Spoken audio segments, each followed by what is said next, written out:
আগে লাগানোর মানুষ তো শুনছি এই জায়গাটা বলা অনেক ভয়ঙ্কর। হ্যাঁ, এই জায়গাটা তো অনেক ভয়ঙ্কর।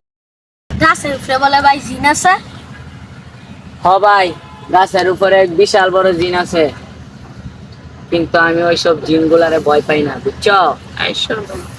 আর সর্বনাশ, আমি যখন আগে বাঁশি বাজাইতাম না, তখন পুরো এলাকা লুকায় এখান দিয়ে সিরিয়াল ধরতো। এই যে দেখো মাঠ, এই মাঠের মধ্যে পানির কারণে এখন মানুষ আসতে পারে না, ঠিক আছে?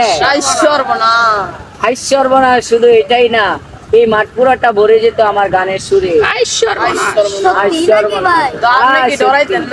আরে আমি কিভাবে ডরাবো? এই যে এই গাছের উপরে দেখি একদিন জিন বসে আছে, তারপর আমি এখান থেকে একটা ভাল দিয়ে জিনের গাড়ে গিয়ে ধরেছি। ধরার পরে গাড়ে ধরে জিনকে গাছের সাথে 4টা বাড়ি দিছি। জিন আমাকে আব্বা বলে এলাকাতে এক ফাল দিয়ে একবারে এটি আমেরিকায় গিয়ে পড়ছে। সত্যি, কিন্তু আগে এলাকার মানুষরা তো বিশ্বাস করে না জিন যে আমি তারাই দিছি, এই জন্য ঝামেলা। কিন্তু আমি এখানে প্রতিদিনই গান বলি।